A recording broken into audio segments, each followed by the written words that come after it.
HDK ಮತ್ತು DK Shivakumar ನಡುವೆ ಸದ್ಯಕ್ಕೆ ಈ ಸಂಪತ್ತಿನ ಸವಾಲ್ ನಿಲ್ಲುವ ಯಾವುದೇ ಲಕ್ಷಣ ಕಾಣಿಸ್ತಾ ಇಲ್ಲ.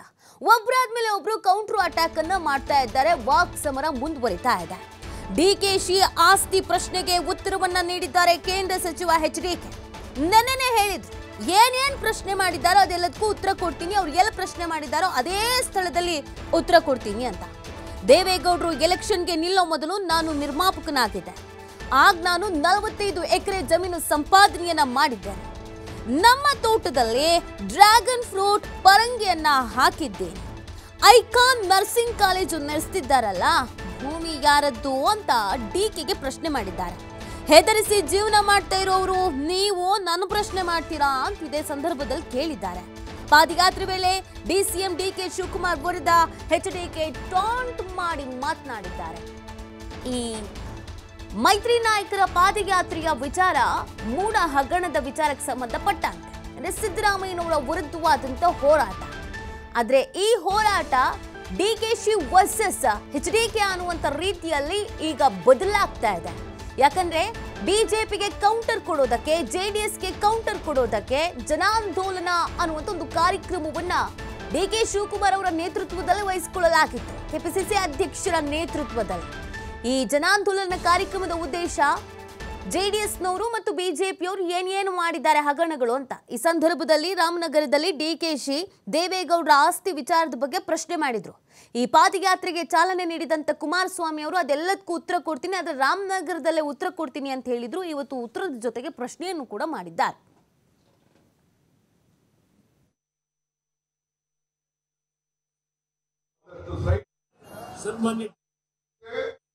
ನಾನು ಏಕವಚನದಲ್ಲಿ ಮಾತಾಡಬೇಕು ಅಂದ್ರೆ ನಾನು ಹಳ್ಳಿಯಿಂದ ಬಂದಿರತಕ್ಕವನೇ. ನಾನು ಒಬ್ಬ ರೈತನ ಮಗ. ವಿಜಯೇಂದ್ರ ಅವರ ಬಗ್ಗೆ ನನ್ನ ಬಗ್ಗೆ ಏಕವಚನದಲ್ಲಿ ನೀವು ಮೊನ್ನೆ ಏನು ಬಿಡದಿಯ ಜನಾಂದೋಲನದಲ್ಲಿ ಮಾತಾಡಿದ್ದೀರಿ. ಒಂದು ನಿಮ್ಮ ಗಮನಕ್ಕೆ ನಾನು ತರ್ತಕ್ಕಂಥದ್ದು, ನಾವು ಹಳ್ಳಿಯ ರೈತರ ಮಕ್ಕಳೇ ಇದ್ದೇವೆ, ನಾವೇನು ದೊಡ್ಡ ಶ್ರೀಮಂತರ ಮಕ್ಕಳಲ್ಲ. ನಿಮಗಿಂತಲೂ ಹೆಚ್ಚಿನ ಏಕವಚನದಲ್ಲಿ ಮಾತಾಡ್ಲಿಕ್ಕೆ ನಮಗೂ ನಮ್ಮ ಸಂಸ್ಕೃತಿಗೆ ಗೊತ್ತಿದೆ. ಆದ್ರೆ ನಿಮ್ಮ ಈ ಸಣ್ಣತನಕ್ಕೆ ನಾನು ಹಿಡಿಯಲ್ಲ. ಇಲ್ಲಿ ಒಂದು ಮಾತು ಕೇಳ್ತೀನಿ ನಿಮಗೆ, ನಮ್ಮ ಸಿದ್ದರಾಮಯ್ಯ ಅವರಿಗಿಂತ ಹೆಚ್ಚಾಗಿ ಶಿವಕುಮಾರ್ ಅವರಿಗೆ ನನಗೇನು ಪ್ರಶ್ನೆ ಮಾಡಿದ್ದೀರಿ? ಸನ್ಮಾನ್ಯ ದೇವೇಗೌಡರು ರಾಮನಗರ ಜಿಲ್ಲೆಗೆ ಅಂದ್ರೆ ಬೆಂಗಳೂರು ಗ್ರಾಮಾಂತರ ಜಿಲ್ಲೆ ಇತ್ತು ಅವತ್ತಿನ ಕಾಲದಲ್ಲಿ. 95ನೇ ಇಸ್ವಿನಲ್ಲಿ ರಾಮನಗರದ ಲೋಕಸಭಾ ವಿಧಾನಸಭಾ ಚುನಾವಣೆಗೆ ದೇವೇಗೌಡರು ನಿಲ್ಲೋದಕ್ಕಿಂತ ಮುಂಚೆ ಸುಮಾರು 10-12 ವರ್ಷಗಳ ಮುಂಚೆ ನಾನು ಕರ್ನಾಟಕ ರಾಜ್ಯದ ಒಂದು ಜನ ಸಂಪಾದನೆ ಮಾಡಿದಂತ ಹಣದಲ್ಲಿ 15 ವರ್ಷಗಳ ಹಿಂದೆ ದೇವೇಗೌಡರು ಇಲ್ಲಿ ಪಾದಾರ್ಪಣೆ ಮಾಡೋದಕ್ಕಿಂತ 15 ವರ್ಷಗಳ ಹಿಂದೆ ಕೇತನಹಳ್ಳಿ ಗ್ರಾಮ ಮೇಲೆ ಬಿಡದಿಯ ಪಕ್ಕದಲ್ಲಿ ಅಲ್ಲಿ ನಾನು 45 ಎಕರೆ ಭೂಮಿಯನ್ನು ಖರೀದಿ ಮಾಡಿದ್ದೇನೆ. ಈ ಸತ್ಯವನ್ನು ನಿಮ್ಮ ಮುಂದೆ ಇಡ್ತಾ ಇದ್ದೇನೆ. ಪಾಪ ಹೇಳಿದ್ದಾರೆ ಹಲವಾರು ಪ್ರಶ್ನೆಗಳು. ನಿಮಗೇನು ರಾಮನಗರಕ್ಕೆ ಬರೋದಕ್ಕಿಂತ ಮುಂಚೆ ಅಂತ ಕೇಳಿದ್ರು. ಅವತ್ತು ದೇವೇಗೌಡರು ಬರೋದಕ್ಕಿಂತ 15 ವರ್ಷಗಳ ಹಿಂದೆ ನನ್ನ ಆಸ್ತಿ ಏನಿತ್ತು ಅದೇ ಹೊರತು ಆಸ್ತಿಯನ್ನ ಹೆಚ್ಚಿಗೆ ಮಾಡ್ಕೊಳ್ಳಿಕ್ಕೆ ಹೋಗಿಲ್ಲ ನಾನು. ನಿಮ್ಮ ಆಸ್ತಿ ಏನಿತ್ತು ನನ್ನ ಹೇಗೆ ಕೇಳಿದ್ದಾರೆ ಒಂದು ಪ್ರಶ್ನೆ. ಒಂದು ಬ್ಲಾಕ್ ಅಂಡ್ ವೈಟ್ ಟಿವಿ, ಒಂದು VCR. ಇದರಿಂದ ಪ್ರಾರಂಭ ಮಾಡಿದಂತ ನಿಮ್ಮ ಜೀವನ ಇದರಿಂದ ಪ್ರಾರಂಭ ಮಾಡಿ ನಡ್ಕೊಂಡಿದ್ದೀರಿ. ಯಾವ್ಯಾವ ರೀತಿ ನಡೆದಿದ್ದೀರಿ? ಇವತ್ತು ನಿಮಗೆ ನಾನು ಪ್ರಶ್ನೆ ಮಾಡ್ತೇನೆ. ಯಾವ ಒಂದು ಬೆಂಗಳೂರು ನಗರದಲ್ಲಿ ರಾಮಕೃಷ್ಣ ಮಂತ್ರಿಗಳಿದ್ದಾಗ ಶಾಂತಿನಗರ ಹೌಸಿಂಗ್ ಸೊಸೈಟಿ ಒಂದು, ಇಲ್ಲಿ ನಮ್ಮ ಸತೀಶ್ ರೆಡ್ಡಿ ಅವರಿದ್ದಾರೆ, ಅವರ ಭಾಗದಲ್ಲೇ ಬರ್ತಕ್ಕಂಥದ್ದು ಪಕ್ಕದ ಒಂದು ಕ್ಷೇತ್ರದಲ್ಲಿ ಶಾಂತಿನಗರ ಹೌಸಿಂಗ್ ಸೊಸೈಟಿ ಯಾವ ದಲಿತ ಸಮಾಜಕ್ಕೆ, ಪರಿಶಿಷ್ಟ ಜಾತಿಯ ಕುಟುಂಬಗಳಿಗೆ ನಿವೇಶನಗಳನ್ನು ಕೊಡಬೇಕು ಅಂತ ಹೇಳಿ 65-68 ಎಕರೆ ಭೂಮಿಯನ್ನ ದಿವಂಗತ ರಾಮಕೃಷ್ಣ ಹೆಗಡೆ ಅವರು ಮುಖ್ಯಮಂತ್ರಿಗಳಿದ್ದಾಗ ಆ ಶಾಂತಿನಗರ ಹೌಸಿಂಗ್ ಸೊಸೈಟಿಗೆ ಕೊಟ್ಟರು. ಅದಾದ ನಂತರ ಬೆಳವಣಿಗೆಗಳೇನು? ಯಾವ ಸಿದ್ದರಾಮಯ್ಯನವರೇ ಯಾವ ಒಂದು ದಲಿತರ ಬಗ್ಗೆ, ಹಿಂದುಳಿದವರ ಬಗ್ಗೆ ಚರ್ಚೆ ಮಾಡ್ತಕ್ಕಂಥ ನೀವು ನಿಮ್ಮ ಸಚಿವ ಸಂಪುಟದಲ್ಲಿ ಇಟ್ಟುಕೊಂಡಿದ್ದೀರಿ. ಆ ವ್ಯಕ್ತಿ ಆ ದಲಿತರ ಭೂಮಿಯನ್ನು ಯಾವ ರೀತಿ ಲಪಟಾಯಿಸಿದ್ರು ನಿಮ್ಮ ಹತ್ರ ಮಾಹಿತಿ ಇಲ್ಲಿವೆ.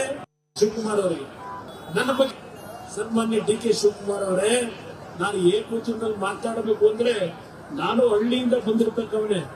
ನಾನು ಒಬ್ಬ ರೈತನ ಮಗ. ವಿಜಯೇಂದ್ರ ಅವರ ಬಗ್ಗೆ ನನ್ನ ಬಗ್ಗೆ ಏಕವಚನದಲ್ಲಿ ನೀವು ಮೊನ್ನೆ ಏನು ಬಿಡದಿಯ ಇದು ಡಿಕೆ ಶಿವಕುಮಾರ್ಗೆ ಕುಮಾರಸ್ವಾಮಿ ಅವರು ಕೊಟ್ಟಂತ ಕೌಂಟರ್ ಆಗಿದೆ. ಏಕವಚನದಲ್ಲಿ ಡಿಕೆ ಶಿ ಅವರು ಮಾತನಾಡಿದ್ರು. ಮೊನ್ನೆ ಕುಮಾರಸ್ವಾಮಿ ಅವರ ಬಗ್ಗೆ ಪ್ರಶ್ನೆಯನ್ನ ಮಾಡುವಾಗ, ದೇವೇಗೌಡರ ಆಸ್ತಿ ವಿಚಾರವನ್ನು ಪ್ರಶ್ನೆ ಮಾಡುವಾಗ ನೀನು ತಾನು ಅನ್ನುವಂಥ ಏಕವಚನವನ್ನು ಬಳಕೆ ಮಾಡಿದ್ರು. ಇದೇ ವಿಚಾರಕ್ಕೆ ಕುಮಾರಸ್ವಾಮಿ ಅವರು ನನಗೂ ಏಕವಚನ ಮಾತನಾಡಲಿಕ್ಕೆ ಬರುತ್ತೆ, ನಾವು ಹಳ್ಳಿಯಲ್ಲಿ ಹುಟ್ಟು ಬೆಳೆದವರು, ಆದರೆ ಮಾತಾಡಲ್ಲ ಅನ್ನೋದನ್ನು ಕೂಡ ಹೇಳಿದ್ದಾರೆ. ಮತ್ತು ನಾನು ನಿರ್ಮಾಪಕನಾಗಿದ್ದೆ, ಹಾಗಾಗಿ ಆಗಲೇ ನಾನು 45 ಎಕರೆ ಜಮೀನನ್ನು ಸಂಪಾದನೆ ಮಾಡಿದೆ. ನಿಮ್ಮದೇನು ಕಥೆ ಅನ್ನೋದು ಗೊತ್ತಿದೆ, ಬ್ಲ್ಯಾಕ್ ಆ್ಯಂಡ್ ವೈಟ್ ಟಿವಿ ಇತ್ತು ಅಷ್ಟೇ ಬಿಟ್ಟರೆ ಇನ್ನೇನಿತ್ತು ಅನ್ನೋ ಪ್ರಶ್ನೆಯನ್ನು ಮಾಡಿದ್ದಾರೆ. ಸೊ ರಾಮನಗರದಲ್ಲಿ ನಾನು ಉತ್ತರ ಕೊಡ್ತೀನಿ ಅನ್ನೋದನ್ನ ಕುಮಾರಸ್ವಾಮಿ ಅವರು ಹೇಳಿದ್ರು. ಈಗ ರಾಮನಗರದ ನೆಲದಲ್ಲಿ ನಿಂತು ಕೌಂಟರ್ ಕೊಡುವಂತ ಕೆಲಸವನ್ನ ಮಾಡ್ತಾ ಇದ್ದಾರೆ. ಸೊ ಈ ಪಾದಯಾತ್ರೆ ಕುಮಾರಸ್ವಾಮಿ ವರ್ಸಸ್ ಡಿಕೆ ಶಿ ಅಂತ ಬಿಂಬಿತವಾಗ್ತಾ ಇರೋದಂತೂ ಸುಳ್ಳಲ್ಲ. ಈಗಾಗಲೇ ಕುಮಾರಸ್ವಾಮಿ ಮತ್ತು ಡಿಕೆ ಶಿವಕುಮಾರ್ ಅವರ ಮಾತಿನ ಸಮರ ಹೆಚ್ಚಾಗ್ತಾ ಇದೆ. ವಿಧಾನಸಭಾ ಚುನಾವಣೆಯಿಂದ ಹಿಡಿದು ಲೋಕಸಭಾ ಚುನಾವಣೆಯನ್ನು ಕಳೆದ್ರೂ ಕೂಡ ಇವರಿವರ ಮಾತಿನ ಕೌಂಟರ್ ಮಾತ್ರ ಮುಗಿತಾ ಇಲ್ಲ. ಇದೇ ಕುಮಾರಸ್ವಾಮಿ ಮತ್ತು ಇದೇ ಡಿಕೆ ಶಿವಕುಮಾರ್ ಅವರು ಅದರ ಹಿಂದಿನ ಚುನಾವಣೆಗಳಲ್ಲಿ ಜೋಡೆತ್ತು ಅಂತ ಕರೆಸ್ಕೊಂಡಿದ್ರು. ಇದೇ ರಾಮನಗರ ಮಂಡ್ಯದಲ್ಲೆಲ್ಲ ಕೈ ಹಿಡಿದು ಓಡಾಡಿದ್ರು. ಇಬ್ಬರು ಒಟ್ಟಿಗೆ ಕೈ ಮೇಲಕ್ಕೆತ್ತಿ ನಾವಿಬ್ರು ಜೋಡೆತ್ತುಗಳು, ನಮ್ಮನ್ನು ತಡೆಯೋರು ಯಾರು ಅನ್ನುವಂಥ ರೀತಿಯಲ್ಲಿ ಬಿಂಬಿಸಿದ್ರು. ಆದ್ರೆ 2 ಚುನಾವಣೆ ಕಳಿತಿದ್ದ ಹಾಗೇನೆ ಇಬ್ರು ನಾನ್ಯಾರೋ ನೀನ್ಯಾರೋ. ರಾಜ್ಯ ಸರ್ಕಾರದ ವಿರುದ್ಧ ಮೈತ್ರಿ ನಾಯಕರ ಆಕ್ರೋಶ ಮತ್ತಷ್ಟು ಹೆಚ್ಚಾಗ್ತಾನೆ ಇದೆ. ಈಗ ಮೈತ್ರಿ ನಾಯಕರು ಪಾದಯಾತ್ರೆಯನ್ನ ಕೈಗೊಂಡಿದ್ದಾರೆ. ಇದೇ ಸಂದರ್ಭದಲ್ಲಿ ರಾಜ್ಯ ಸರ್ಕಾರದ ವಿರುದ್ಧ ವಾಗ್ದಾಳಿ ಕೂಡ ಮಾಡ್ತಾ ಇದ್ದಾರೆ. ಎಚ್ ಡಿ ಕುಮಾರಸ್ವಾಮಿ ಅವರು ಕೂಡ ಈಗ ವಾಗ್ದಾಳಿ ನಡೆಸಿದ್ದಾರೆ. ಡಿಸಿಎಂ ಡಿಕೆ ಶಿವಕುಮಾರ್ ಅವರ ಸವಾಲಿಗೆ ಎದುರೇಟು ಕೊಟ್ಟಿದ್ದಾರೆ ಮಾಜಿ ಸಿಎಂ ಎಚ್ ಡಿ ಕುಮಾರಸ್ವಾಮಿ. ನಮ್ಮ ವಿರುದ್ಧ ಅಕ್ರಮದ ಆರೋಪ ಮಾಡೋರು ಮೊದಲು ದಾಖಲೆ ತೋರಿಸ್ಲಿ, ದಾಖಲೆ ಸಮೇತ ಇದ್ರ ಬಗ್ಗೆ ಆರೋಪ ಮಾಡಲಿ, ನನ್ನ ಕುಟುಂಬದ ಆರೋಪದ ದಾಖಲೆನ ಕೊಡ್ಲಿ ನೋಡೋಣ ಅಂತ ಎಚ್ ಡಿ ಕುಮಾರಸ್ವಾಮಿ ಅವರು ಡಿಸಿಎಂ ಡಿಕೆ ಶಿವಕುಮಾರ್ ಅವರಿಗೆ ತಿರುಗೇಟು ಕೊಟ್ಟಿದ್ದಾರೆ. ಜನ ಭ್ರಷ್ಟಾಚಾರದ ವಿರುದ್ಧ ಹೋರಾಟಕ್ಕೆ ಇಳಿಲಿ ಅಂತ ಎಚ್ ಡಿ ಕುಮಾರಸ್ವಾಮಿ ಅವರು ಹೇಳಿದ್ದಾರೆ. ಈ ರೀತಿಯಾಗಿ ಮಾತನಾಡುವಂತ ಸಂದರ್ಭದಲ್ಲಿ ಕುಮಾರಸ್ವಾಮಿ ಅವರು ದಾಖಲೆ ಸಮೇತ ಡಿಸಿಎಂ ಡಿಕೆ ಶಿವಕುಮಾರ್ ಅವರು ನಮ್ಮ ಕುಟುಂಬದ ಮೇಲೆ ಆರೋಪ ಮಾಡಲಿ ನೋಡೋಣ, ಅದಕ್ಕೆ ತಕ್ಕಂತೆ ದಾಖಲೆ ಏನಾದರೂ ಇದ್ರೆ ಬಿಡುಗಡೆ ಮಾಡಿ ಅಂತ ಆಗ್ರಹಿಸಿದ್ದಾರೆ. ಎರಡು ಪಕ್ಷಗಳ ನಿಷ್ಠಾವಂತ ಕಾರ್ಯಕರ್ತ ಬಂಧುಗಳು ತಮ್ಮಗಳ ನೇತೃತ್ವದಲ್ಲಿ ಈ ಕುರಿತಂತೆ ನಮ್ಮ ಪ್ರತಿನಿಧಿ ರಾಕೇಶ್ ಎಚ್ ಡಿ ಕುಮಾರಸ್ವಾಮಿ ಅವ್ರನ್ನ ಮಾತನಾಡಿಸಿದ್ದಾರೆ. ಎಚ್ ಡಿ ಕುಮಾರಸ್ವಾಮಿ ಅವರು ಏನ್ ಹೇಳಿದ್ರು ನೋಡೋಣ. ಪಾದಯಾತ್ರೆಯ ಆರಂಭದಲ್ಲಿ ಇವತ್ತು ಕೇಂದ್ರ ಸಚಿವ ಕುಮಾರಸ್ವಾಮಿ ಅವರು ಪಾದಯಾತ್ರೆಯಲ್ಲಿ ಭಾಗವಹಿಸಿದ್ದಾರೆ. ನಮ್ಮೊಂದಿಗೆ ಅವರಿದ್ದಾರೆ. ಸರ್, ಇವತ್ತು ಆಡಳಿತ ಪಕ್ಷದವರು ತಮ್ಮನ್ನ ನೇರವಾಗಿ ದೂಷಣೆ ಮಾಡ್ತಿದ್ದಾರೆ. ಅಂದ್ರೆ ವಚನ ಭ್ರಷ್ಟರಿಂದ ನಾವು ಪಾಠ ಕಲಿಯುವಂತದ್ದಿಲ್ಲ, ಈ ಪಾದಯಾತ್ರೆ ಮಾಡ್ತಿರುವುದು ಅವರ ಪ್ರಚಾರಕ್ಕಾಗಿ ಅನ್ನುವಂತ. ಏನು ವಚನ ಭ್ರಷ್ಟತೆ ಆಗಿದೆ? ಏನು ವಚನ ಭ್ರಷ್ಟತೆ ಮಾಡಿದ್ದಾರೆ? ನೀವೇನ್ ಮಾಡಿದಿರಿ? ಕಾಂಗ್ರೆಸ್ ಯಾರ್ಯಾರನ್ನ ಯಾವ್ಯಾವ ಸಂದರ್ಭದಲ್ಲಿ ಉಪಯೋಗ ಮಾಡಿ ಬೀದಿಗೆ ತಂದ್ರಿ ಕಳೆದ 75 ವರ್ಷದ ರಾಜಕಾರಣದಲ್ಲಿ? ಆ ಪಕ್ಷಗಳನ್ನು ಸರ್ವನಾಶನೇ ಮಾಡಿದಿರಲ್ಲ. ಎಷ್ಟೆಷ್ಟು ಪಕ್ಷಗಳು ನಿಮ್ಮನ್ನು ನಂಬಿ ನಿಮ್ಮ ಕಷ್ಟದಲ್ಲಿದ್ದಾಗ ನಿಮಗೆ ಬೆಂಬಲ ಕೊಟ್ಟು ಯಾವ ರೀತಿ ಮಾನಸಿಕವಾಗಿ ಹಿಂಸೆ ಪಟ್ಟಿದ್ದಷ್ಟೇ ಅಲ್ಲ, ಆ ಪಕ್ಷಗಳ ಸರ್ವನಾಶ ಆಗೋಯ್ತು. ಅದು ನಿಮ್ಮಲ್ಲಿ ಇರ್ತಕ್ಕಂಥ ನ್ಯೂನತೆ. ಅದರಿಂದ ನಿಮಗೆ ನಮ್ಮನ್ನು ಪ್ರಶ್ನೆ ಮಾಡ್ತಕ್ಕಂಥ ನೈತಿಕತೆ ಇಲ್ಲ. ಅಂದ್ರೆ ಕುಮಾರಸ್ವಾಮಿ ಅವರು ಮತ್ತೆ ವಿಜೇಂದ್ರ ಅವರು ಈಗ ಹೊರಟಿರುವಂತಹ ಪಾದಯಾತ್ರೆ ಅವರವರ ವರ್ಚಸ್ಸನ್ನು ವೃದ್ಧಿ ಮಾಡಿಕೊಳ್ಳೋದಕ್ಕೆ ಹೊರತು ಜನರ ಸಮಸ್ಯೆಗಳನ್ನ ಪರಿಹರಿಸೋದಕ್ಕಲ್ಲ. ಮುಂಬರುವಂತಹ ಬೈ ಎಲೆಕ್ಷನ್ ಅನ್ನ ಕೇಂದ್ರವಾಗಿಟ್ಟುಕೊಂಡು ಅವರು ಈ ಪಾದಯಾತ್ರೆ ಮಾಡ್ತಿದ್ದಾರೆ ಅಂತ ಹೇಳ್ತಿದ್ದಾರೆ. ಇಲ್ಲಿ ಪ್ರಶ್ನೆ ನಿಮ್ಮ ಮೂಢಾಗರಣ, ನಿಮ್ಮ ವಾಲ್ಮೀಕಿ ಅಭಿವೃದ್ಧಿ ನಿಗಮದ ಅಕ್ರಮ, ಇದು ಯಾವುದೋ ಆಗದೆ ಇದ್ದಿದ್ರೆ ಪಾದಯಾತ್ರೆ ಎಲ್ಲಾಗೋದು? ನೀವು ಮಾಡಿರ್ತಕ್ಕಂಥ ಹಲವಾರು ಅಕ್ರಮಗಳು, ವರ್ಗಾವಣೆ ದಂಧೆ, ಪ್ರತಿಯೊಂದರಲ್ಲೂ ಕಮಿಷನ್ನು, ಭ್ರಷ್ಟಾಚಾರದ ಅಂಗಡಿ ಬಾಗಿಲು ಓಪನ್ ಮಾಡ್ಕೊಂಡ್ರಿ. ಅದರ ಪ್ರಯುಕ್ತ ಇಂಥ ಒಂದು ದೊಡ್ಡ ಮಟ್ಟದ ರಾಜಕೀಯದ ಒಂದು ಪಾದಯಾತ್ರೆ ಸುನಾಮಿ ಪ್ರಾರಂಭ ಆಗಿದೆ. ಮುಖ್ಯಮಂತ್ರಿಗಳು ಹೇಳ್ತಿದ್ದಾರೆ ಮೂಢ ಹಗರಣದಲ್ಲಿ ನನ್ನ ಹೆಸರನ್ನು ಸೇರಿಸೋದಕ್ಕಿಂತ ಮೊದಲಾಗಿ ಕುಮಾರಸ್ವಾಮಿ ಅವರು ಕೂಡ ಇಲ್ಲಿ ಆಸ್ತಿಯನ್ನು ಮಾಡ್ಕೊಂಡಿದ್ದಾರೆ, ಅವರ ಆಸ್ತಿಯ ಹಕ್ಕುಗಳಿವೆ, ದಾಖಲೆ ಇವೆ ಅನ್ನುವಂತ ಮಾತನ್ನು ಹೇಳ್ತಿದ್ದಾರೆ. ಮೈಸೂರಿನಲ್ಲಿ ತಮ್ಗೆ ಆಸ್ತಿ ಇದೆ ಅಂತ. ಇವರು ಮುಖ್ಯಮಂತ್ರಿ ಆಗಿದ್ದಾರಲ್ವಾ, ಇವತ್ತು ಅವ್ರ ಹೇಳಿಕೆ ಸೀಮಿತ ಮಾಡ್ಕೋತಿರೋ. ನಮ್ಮ ಕುಟುಂಬದಲ್ಲಿ ನಾವು ಯಾರಾದರೂ ಕಾನೂನು ಬಾಹಿರವಾಗಿ ಏನಾದರೂ ಚಟುವಟಿಕೆ ನಡೆಸಿ ಅಧಿಕಾರ ದುರುಪಯೋಗ ಪಡಿಸ್ಕೊಂಡು ನಾವೇನಾದರೂ ಸರ್ಕಾರದ ಆಸ್ತಿಯನ್ನು ನಾವೇನಾದರೂ ಅಕ್ರಮವಾಗಿ ಸಂಪಾದನೆ ಮಾಡಿದರೆ ತನಿಖೆ ಮಾಡಿ ವಾಪಸ್ ತಗೊಳ್ಳಿ. ಏನು ಮಾಡಿದ್ದೀನಿ ನಾನು? ಕುಮಾರಸ್ವಾಮಿ ಏನು ಮಾಡೋನೆ ಅಕ್ರಮ? ಬೀದಿಲಿ ಯಾಕೆ ಹೇಳ್ಕೊಂಡು ತಿರುಗ್ತಾ ಇದ್ದೀರಿ? ಸರ್ಕಾರ ನಿಮ್ಮ ಕೈಲಿದೆ, ಕೊಟ್ಟಿದ್ದಾರೆ ಜನ. ಕುಮಾರಸ್ವಾಮಿ ಅಕ್ರಮ ಮಾಡಿದ್ರೆ ತೆಗೆದು ಏನು ಆಕ್ಷನ್ ತಗೋಬೇಕು ತಗೊಳ್ಳಿ. ಪದೇ ಪದೇ DCM ಅವರು ತಮ್ಮನ್ನ ಟಾರ್ಗೆಟ್ ಮಾಡಿ ಮಾತಾಡ್ತಿದ್ದಾರೆ, ಯಾವ ಕಾರಣಕ್ಕೆ? ಅವರಿಗೆ ಚಿಂತೆ ಅಂತಕ್ಕಂಥದ್ದು ಇವತ್ತು ಪ್ರಾರಂಭ ಆಗಿರೋದು ಏನಿದೆ, ಎರಡೂ ಪಕ್ಷಗಳ ಮೈತ್ರಿ ಆದ ನಂತರ. ಇವತ್ತು ರಾಜ್ಯದಲ್ಲಿ ಲೋಕಸಭಾ ಚುನಾವಣೆಯಲ್ಲಿ ಭಾಳ ಲೆಕ್ಕಾಚಾರದಲ್ಲಿ ಆಕಾಶದಲ್ಲಿ ತೇಲ್ತಾ ಇದ್ರು. ಅದು ಯಾವಾಗ ಆಕಾಶದಿಂದ ಜನ ಕೆಳಗಿಳಿಸಿದ್ರು, ಈಗ ಅವರಿಗೆ ಚಿಂತೆ ಪ್ರಾರಂಭ ಆಗಿದೆ. ಆ ಚಿಂತೆನಲ್ಲಿ ಪಾಪ ದಿನ ಪ್ರತಿನಿತ್ಯ ಭಜನೆ ಮಾಡ್ತಾ ಇದ್ದಾರೆ. ಭ್ರಷ್ಟಾಚಾರದ ಬಗ್ಗೆ, ಅಕ್ರಮ ಆಸ್ತಿಗಳ ಬಗ್ಗೆ ಚರ್ಚೆ ಮಾಡಲಿಕ್ಕೆ ಯಾವ ನೈತಿಕತೆ ಉಳಿಸ್ಕೊಂಡಿದ್ದೀರಿ? ಏನಿದೆ ನಿಮ್ಮಲ್ಲಿ ನೈತಿಕತೆ? ಇದನ್ನು ನಾನು ಅವ್ರಿಗೆ ಕೇಳಲಿಕ್ಕೆ ಬಯಸ್ತೀನಿ. ಈಗ ಸರ್ಕಾರ ನಡೆಸ್ತಾ ಇದ್ದೀರಿ, ನಮ್ಮ ಕುಟುಂಬದಲ್ಲಿ ಅದು ನಮ್ಮ ಸಹೋದರನದು ಆಸ್ತಿ ಬಗ್ಗೆ ನಾನು ಉತ್ತರ ಕೊಡೋಕ್ಕಾಗತ್ತಾ? ಆಲ್ ರೈಟ್, ನಮ್ಮ ಸಹೋದರ ಏನಾದರೂ ಅಕ್ರಮವಾಗಿ ಏನಾದರೂ ಸಂಪಾದನೆ ಮಾಡಿದರೆ ವಶಪಡಿಸ್ಕೊಳ್ಳೋಕೆ ನಿಮಗೇನು ತೊಂದರೆ? ಆ್ಯಕ್ಷನ್ ತಗೊಳ್ಳೋಕ್ಕೆ. ಅವ್ರಿಗೂ ಇವತ್ತು ಜೀವನದಲ್ಲಿ ಬದುಕ್ತಕ್ಕಂಥದ್ದಕ್ಕೆ ಹಕ್ಕಿದೆ. ಅವರು ಏನಾದರೂ ಆಸ್ತಿ ಮಾಡ್ಕೊಂಡಿದ್ರೆ ಕಾನೂನು ಬಾಹಿರವಾಗಿ ಅವರದ್ದು ದುಡಿಮೆ ಮೇಲೆ ಮಾಡ್ಕೊಂಡಿದ್ದಾರೆ. ಮಾಡಿದ್ದೀರಿ ನಿಮ್ಮ ಆಸ್ತಿ ಸಂಪಾದನೆ? ನೀವು ಮಾಡ್ಕೊಂಡಿರೋ ಆಸ್ತಿ ಸಂಪಾದನೆಗೂ ನಾವು ಮಾಡಿರ್ತಕ್ಕಂಥದ್ದು, ನಾನು ಅಂತ ಹೇಳಲ್ಲ, ನಾನೇನು ಮಾಡಿಲ್ಲ ಬಿಡಿ, ನಂದೇನಿಲ್ಲ ಅಲ್ಲಿ. ನನ್ನ ಬಗ್ಗೆ ಇವ್ರು ಚರ್ಚೆ ಮಾಡೋಕ್ಕೂ ನಂತರ ಏನು ವಿಷಯ ಅವರು ಇಟ್ಕೊಳ್ಳೋಕ್ಕೆ ಸಾಧ್ಯ ಇಲ್ಲ. ಇಲ್ಲಿ ಯಾವುದೇ ಒಬ್ಬ ವ್ಯಕ್ತಿ ಸಂವಿಧಾನದಲ್ಲಿ ಅಂಬೇಡ್ಕರ್ ಅವರನ್ನು ಕೊಟ್ಟಿದ್ದಾರೆ, ಪ್ರತಿಯೊಬ್ಬನಿಗೆ ಬದುಕ್ತಕ್ಕಂಥ ಹಕ್ಕು, ವ್ಯವಹಾರ ಮಾಡ್ತಕ್ಕಂಥ ಹಕ್ಕು.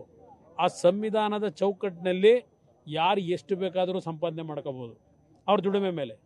ಆದರೆ ಆ ಸಂವಿಧಾನವನ್ನು ದುರುಪಯೋಗ ಪಡಿಸ್ಕೊಂಡು ಕಾನೂನು ಬಾಹಿರವಾಗಿ ದಬ್ಬಾಳಿಕೆಗಳ ಮುಖಾಂತರ ಇವತ್ತು ಸರ್ಕಾರದ ಅಧಿಕಾರ ದುರುಪಯೋಗ ಪಡಿಸ್ಕೊಂಡು ಹಣ ಸಂಪಾದನೆ ಮಾಡಿದರೆ, ಆಸ್ತಿ ಸಂಪಾದನೆ ಮಾಡಿದ್ರೆ ಅಲ್ಲೂ ಸಹ ಇವತ್ತು ಆ್ಯಕ್ಷನ್ ತಗೊಳ್ಳಿಕ್ಕೆ ಅವಕಾಶ ಇದೆ. ನಿಮಗೀಗ ಅಧಿಕಾರ ಕೊಟ್ಟಿದ್ದಾರೆ, ಬೀದಿಲಿ ಜಾಗಟೆ ಹೊಡ್ಕೊಂಡು ಯಾಕೆ ಹೋಗ್ತಾ ಇದ್ದೀರಿ? ಯಾರಾದರೂ ಇಲ್ಲಿ ಈ ಪ್ರಕರಣಗಳಲ್ಲಿ ಅಕ್ರಮವಾಗಿ ಆಸ್ತಿ ಸಂಪಾದನೆ ಮಾಡಿದರೆ ಆ್ಯಕ್ಷನ್ ತಗೊಳ್ಳಿ. ಸರ್, ಕಡೆಯದಾಗಿ ಒಂದು ಪ್ರಶ್ನೆ. ಈಗ ಪಾದಯಾತ್ರೆ ಹೊರಟಿರುವಂತಹ ಜನರಿಗೆ ಹಾಗೆ ಈ ರಾಜ್ಯ ಸರ್ಕಾರಕ್ಕೆ ತಾವೇನು ಹೇಳಕ್ ಬಯಸ್ತೀರಾ? ಇಲ್ಲ, ನಮ್ಮಲ್ಲಿ ಒಗ್ಗಟ್ಟಿರಬೇಕು. ಎರಡೂ ಪಕ್ಷಗಳ ಒಗ್ಗಟ್ಟು, ನಾಡಿನ ಜನತೆಯಲ್ಲೂ ಒಗ್ಗಟ್ಟು. ಈ ರಾಜ್ಯಕ್ಕೆ ಒಂದು ಉತ್ತಮವಾದ, ಏಕೆಂದರೆ ಕರ್ನಾಟಕ ರಾಜ್ಯ ಪ್ರಾಕೃತಿಕ ಸಂಪತ್ತಿರ್ಬೋದು, ಆರ್ಥಿಕ ಸಂಪತ್ತಿನಲ್ಲಿ ಅತ್ಯಂತ ದೊಡ್ಡ ಮಟ್ಟದಲ್ಲಿ ಶಕ್ತಿ ಇರತಕ್ಕಂಥ ರಾಜ್ಯ ಇದು. ದೇಶಕ್ಕೆ ಇವತ್ತು ಮೊದಲನೇ ಸ್ಥಾನಕ್ಕೆ ಬರ್ತಕ್ಕಂಥ ಅವಕಾಶ ಇರತಕ್ಕಂಥ ರಾಜ್ಯ ಇದು.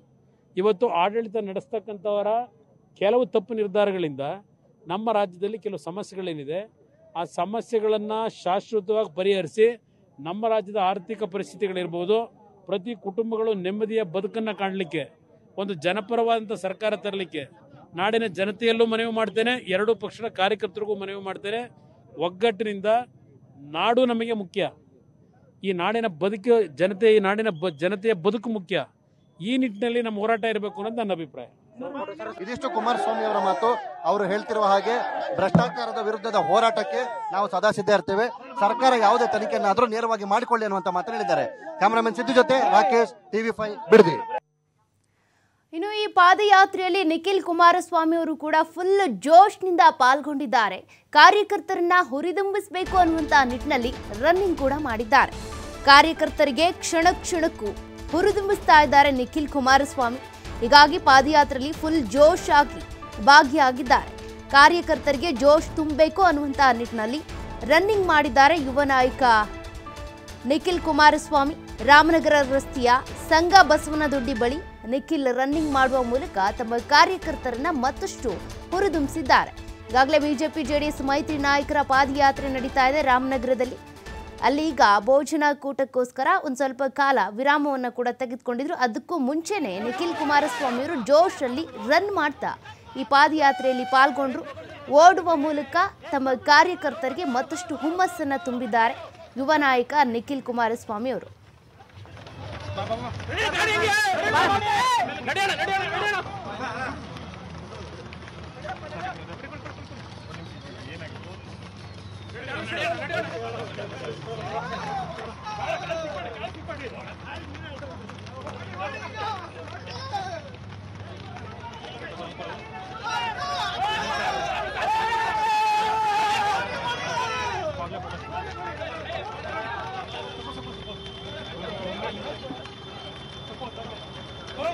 오이도